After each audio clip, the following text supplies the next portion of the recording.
अब इस बात की स्टार्टिंग भी इसी के आगे से होती है। यात्यान की बेइज्जती हुई और सभी हंस रहे थे। जिया कह रही थी कि इस तरह के लोगों को ऐसा ही सबक सिखाना चाहिए। इस चीज़ से यात्यान भी और ज़्यादा गुस्से में आ चुका था। वो हवा में आते हुए कहता है कि तुमने आज मेरी बहुत बेइज्जती कर ली, इसके लिए अब तुम्हें मरना होगा। उसने ऐसा कहते हुए तुरंत अपनी हेवनली फ्लेम रिलीज़ कर दी थी। उसके पास अ टर्टल स्पिरिचुअल फ्लेम है जो फ्लेम रैंकिंग में 13th नंबर पर आती है। जिन लोगों को ये बात नहीं पता थी वो ये चीज़ देखकर बहुत ज़्यादा हैरान थे, पर यात्यान हैरान नहीं था। वो मुस्कुरा रहा था और कह रहा था कि तुम जैसों के पास भी हेवनली फ्लेम है। अभी यात्यान बहुत कॉन्फिडेंट था। उसे लग रहा था कि वो बहुत आसानी से जियान को हरा देगा।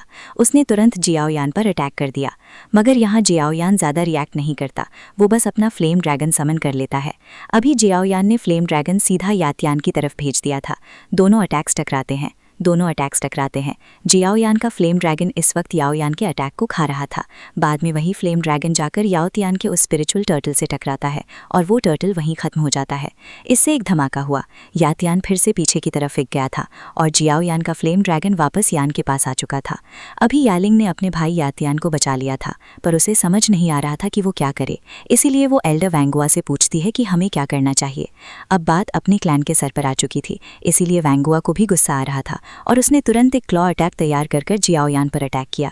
खैर जिया ने बीच में आकर उस अटैक को लात मारते हुए रोक दिया था। वो अटैक एक ही बार में डिस्ट्रॉय हो गया। जो एनर्जी वहां रिलीज हुई थी वो इतनी ज़्यादा थी कि सबको एक बैरियर क्रिएट कर उस एनर्जी से बचना पड़ा। अभी एडवेंगुआ तो बहुत ही ज़्यादा हैरान था। ये चीज़ उसने बिल्कुल भी एक्सपेक्ट नहीं की थी। उधर जियान के सभी दोस्त उसके साथ आ चुके थे, क्योंकि अगर लड़ाई करनी ही है तो क्यों ना बराबरी से की जाए। एडवेंगुआ अभी भी गुस्से में था और ये भी सोच रहा था कि अगर वो लड़ते हैं तो जीत नहीं पाएंगे। फिर भी जवाब तो देना था, पर वो कुछ बोले कि तभी जूनियर आकर उसे चुप करा देती है। वो कहती है कि दो कल्टिवेटर्स फाइट कर रहे थे, दोनों ही आपसे छोटे हैं और आपके जूनियर्स हैं। उनकी फाइट के बीच में आना आपको शोभा नहीं देता। वहाँ एल्डर वैंगुआ पहले ही बहुत गुस्से में था। जियान को तो वो कुछ नहीं कह पा रहा था, इसीलिए अब जूनियर से ही कहने लगा कि तुम्हें हमारे बीच में आने की ज़रूरत नहीं है। अभी वो थोड़ा डिसरिस्पेक्टफुली ये बात कह रहा था, इसीलिए गो क्लैन के एल्डर्स ने भी जवाब दिया। उन्होंने कहा कि तुम पहले ही यहाँ अपने लिए बहुत एनिमीज़ बना चुके हो। मैं इस चीज़ में बिल्कुल इंटरफेयर नहीं करना चाहता, इसलिए तुम किससे बात कर रहे हो ये चीज़ थोड़ा देख कर बोलो। अब वैंगुआ क्या ही कहता। वो जियाओयान और मास्टर यालाओ से कहने लगा कि आज जो कुछ भी हुआ वो ठीक नहीं हुआ। तुम दोनों को एक दिन इस चीज़ का बहुत पछतावा होगा। पर तभी मास्टर यालाओ वैंगुआ से कहते हैं कि पछतावा तो तुम्हें होगा। साथ ही वो डिक्लेयर करते हैं कि एक दिन पूरा याओ क्लैन उनके बारे में जानेगा। वो अपना और अपने पेरेंट्स का नाम उस खास मॉन्यूमेंट पर लिखवाएंगे। याओ क्लैन में कोई खास मॉन्यूमेंट है जिनमें सिर्फ उन्हीं लोगों का नाम लिखा जाता है जो याओ क्लैन से बिलोंग करते हैं और उन्होंने कुछ बड़ा काम किया हो। इस पर एल्डर वैंगुआ कहने लगा कि तुम जैसे लोगों का नाम कभी उस स्टोन पर नहीं लिखा जाएगा। अभी जियाओयान बहुत गुस्से में था, पहले यातियान और अब एल्डर वैंगुआ। उसने फैसला कर लिया था कि उन लोगों को परमानेंटली चुप कराना ही होगा। उसने अपनी एनर्जी रिलीज की जिससे स्पेस क्रैक्स पड़ने लगे। अभी एल्डर वैंगुआ भी लड़ने के लिए तैयार था, पर तभी प्योरीफाइंग डीमन लोटस फ्लेम का रास्ता खुलने लगा। जमीन से बहुत ही ज़्यादा तेज़ी से फ्लेम्स निकलना शुरू हो चुकी थी। जिन लोगों को इस फाइट से कोई फर्क नहीं पड़ता वो तो सीधे वहाँ नीचे की तरफ जाने लगे थे। अभी जियान यहाँ रुका हुआ था। उसे पहले वैंगुआ को सबक सिखाना था, पर मास्टर या कहते हैं कि अभी हम किसी दूसरी चीज़ के लिए आए हैं, इसलिए पहले हम उस पर ध्यान देंगे। वहाँ एल्डर वैंगुआ भी यातियान और यालिंग के साथ नीचे की तरफ चला गया था। इधर जियाओयान मास्टर यालाओ से प्रॉमिस करता है कि आज तो उन्होंने वैंगुआ को जाने दिया, पर फ्यूचर में वो उसे सबक सिखाएंगे और वो याओ क्लैन में मास्टर यालाओ को फिर से वो रिस्पेक्ट दिलाएंगे जो वो डिजर्व करते हैं। वैसे इसके बाद अब ये सभी भी नीचे की तरफ चले गए थे। भले ही वो जगह ज़मीन के नीचे है, लेकिन वहाँ पहुँचते ही ये किसी अलग डोमेन में पहुँच गए। नीचे लावा बह रहा था और जगह भी बहुत ज़्यादा अजीब थी। जियान सोचता है कि शायद जूनियर को इस बारे में कुछ पता होगा, पर जब वो पीछे मुड़ा तो वहाँ कुछ भी नहीं था। जियाओयान इस चीज़ से हैरान नहीं था, क्योंकि ये चीज़ तो पहले भी बहुत बार हो चुकी है। टेलीपोर्ट होते हुए वो सभी अलग अलग जगह पर पहुंचे होंगे। इसका मतलब उसे जल्द से जल्द अपने दोस्तों को ढूंढना होगा। अब जब वो वहां से जाने लगा तभी वहां एक एनर्जी सर्कल अपीयर हुआ। ये एनर्जी सोल हॉल वालों की थी। उससे एक अटैक निकलकर जियान की तरफ बढ़ा। जियाओयान ने ईजिली उसे डॉज कर लिया था। वैसे ये अटैक और किसी ने नहीं बल्कि सोल हॉल के लीडर हुन्नी ने किया था। अभी डेप्यूटी लीडर और हुनफेंग भी वहाँ मौजूद थे। उन्होंने जियाओयान को घेर लिया था। हुनमिंग कह रहा था कि हम यहाँ उस फ्लेम के लिए आए थे, लेकिन मैंने सोचा कि क्यों ना एक तीर से दो निशाने लगाए जाएं। हम तुम्हें भी खत्म कर देंगे और वो फ्लेम भी ले लेंगे, फिर हमें रोकने वाला कोई नहीं रहेगा। जियाओयान हुनमिंग से पूछता है कि क्या तुम लड़ना चाहते हो, जिस पर हुनमिंग कहने लगा कि नहीं, अगर हम लड़ेंगे तो समय बहुत बर्बाद होगा, मेरे पास तुम्हारे लिए कुछ है। ऐसा कहते हुए उसने एक पोर्टल ओपन किया जिसकी दूसरी तरफ जियान के फादर थे। वो चेन से बंधे हुए थे। जियाओयान हुनमिंग से कह रहा था कि उसके फादर को वो जाने दे, जो सुनकर हुनमिंग कहता है कि ठीक है, मैं तुम्हारी बात मान लेता हूँ, लेकिन इसके लिए तुम्हें मुझे वो तोशी एम्परर का जेट रॉकेट देना होगा। साथ ही तुम्हें खुद को इंजर्ड भी करना होगा, जिससे जब हम यहाँ से जाएं तो तुम हम पर अटैक ना कर सको। उसने ये भी कहा कि अगर जियाना भी उसकी बात नहीं मानता है तो वो उसके सामने ही उसके फादर को खत्म कर देगा। ऐसा कहते हुए उसने जिन चेन से जियान के फादर को बांध रखा था उन्हें और ज़्यादा टाइट कर दिया। ये चीज़ देखते ही जियान तुरंत उस जेट रॉकेट को निकाल लेता है और कहता है कि मेरे फादर को छोड़ दो, ये मैं तुम्हें दे दूंगा। अभी जियान के फादर उसे लगातार ऐसा करने से मना कर रहे थे। वो कह रहे थे कि तुम्हें इस पर भरोसा नहीं करना चाहिए। खैर, जैसे ही हुनमिंग ने देखा कि जियान के पास वो लॉकेट है तो उसने कहा कि अब तुम्हारे फादर को और इस तरह से तड़पने की ज़रूरत नहीं है, वो आज़ाद हो सकते हैं। ऐसा कहकर उसने अपनी फ्लेम्स की मदद से जियान के फादर को वहीं ख़त्म कर दिया। ये सब जियान की आंखों के सामने हुआ। इस वजह से जियान को बहुत ज़्यादा गुस्सा आने लगा। वो इमोशंस में बिल्कुल कैद हो चुका था। उसकी बात अब उसके कंट्रोल में नहीं थी। वो कुछ सोच पाए इसके पहले उसकी बॉडी हुनमिंग के करीब पहुंच गई उस पर हमला करने के लिए। लेकिन इसी बीच अचानक सियाओयान की बॉडी में स्टोन बॉडी हार रिएक्ट करता है। वहाँ एक धमाका हुआ और जियाओयान इल्यूजन से बाहर आ गया। जियाओयान अपने आसपास देखता है और तुरंत ही समझ जाता है कि वो उस प्योरीफाइंग डीमन लोटस फ्लेम के बनाए हुए एक इल्यूजन में कैद था। इस तरह के टेस्ट जियान पहले भी दे चुका है, इसलिए वो जानता है कि उसके बाकी दोस्त भी अभी ऐसे ही किसी ट्रैप में फंसे होंगे। उसे जल्द से जल्द उन्हें ढूंढना होगा। पर वो जगह बहुत बड़ी थी, वहाँ और लोग थे, लेकिन सियाओयान के दोस्त वहाँ कहीं नहीं दिख रहे थे। उसने तुरंत अपनी सोल डिटेक्शन टेक्निक यूज़ की और सबसे पहले मास्टर यालाओ को ढूंढा। वो भी ऐसे ही किसी इमोशनल इल्यूजन में फंसे हुए थे। उनके लिए उस इल्यूजन से बाहर आना बहुत मुश्किल था, लेकिन सियाओयान वहाँ आकर उन्हें जगाता है। मास्टर या होश में आते हैं और खुद को संभालते हैं। वो देखते हैं कि आसपास की जगह सच में बहुत ही ज़्यादा अजीब है। वो दोनों ही वहाँ से आगे बढ़ जाते हैं। कुछ देर बाद उनकी मुलाकात जूनियर और साथ ही बाकी सभी से हुई। उन लोगों ने भी अपने इल्यूजन को तोड़ लिया था, लेकिन मास्टर यालाओ को अभी पूरी तरह से यकीन नहीं है। इसीलिए वो जियान से कहते हैं कि हमें हर चीज़ पर फिक्र करनी होगी। शायद ऐसा हो सकता है कि ये लोग भी प्योरीफाइंग डीमन लोटस फ्लेम के बनाए हुए इल्यूजन्स हों। खैर, जब जियाओयान आगे गया और उसने जूनियर की आंखों में देखा तो उसने कहा कि नहीं, इस तरह की आंखें कोई भी इल्यूजन क्रिएट नहीं कर सकता। अभी सिया ये देखकर कह रही थी कि इस तरह की जगह पर भी इन्हें ये सब करना है। मिस सियाओयान अभी खुद को संभालते हुए सभी से पूछता है कि सब ठीक तो है, जिस पर वो सभी कहते हैं कि हाँ, वो अपने इल्यूजन्स को तोड़ने में कामयाब हुए, इसीलिए बच पाए, वरना ये टेक्निक कोई मामूली टेक्निक नहीं है। जियावी कह रही थी कि उसने बिल्कुल भी एक्सपेक्ट नहीं किया था कि purifying demon lotus flame night में इल्यूजन्स क्रिएट कर पाएगी। जियान उसके बारे में पूछता है क्योंकि उसे इसके बारे में नॉलेज नहीं थी। अभी गो क्लैन के वो एल्डर बताते हैं कि ये टेक्निक उस डीमन सेंट की खास टेक्निक थी जिसने प्योरीफाइंग डीमन लोटस फ्लेम पर कंट्रोल पाने की कोशिश की थी। पहले भी ये फ्लेम अपीयर हो चुकी है, लेकिन तब किसी को भी इस तरह की चीज़ का सामना नहीं करना पड़ा। शायद वक्त के साथ इस फ्लेम ने खुद को और ताकतवर बना लिया है। वो बता रहे थे कि ये जो टेक्निक थी ये कोई मामूली टेक्निक नहीं थी। अगर सही समय पर कोई इस इल्यूजन से बाहर ना आ पाए तो वो व्यक्ति हमेशा के लिए खुद को खो देगा।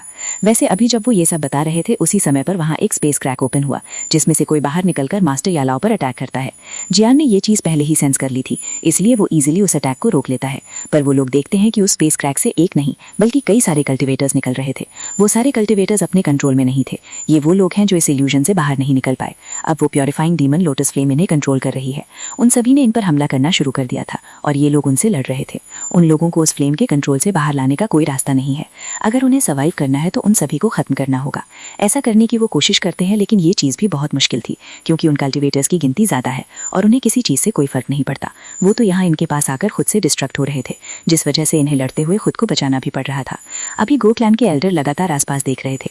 वो तुरंत सभी से कहते हैं कि हम इनसे इस तरह से लड़ते ही रह सकते, हमें यहाँ से निकलना होगा। उन्हें एक रास्ता दिख चुका था। वो सभी को लीड करते हैं और सभी को उनके पीछे आने को कहते हैं।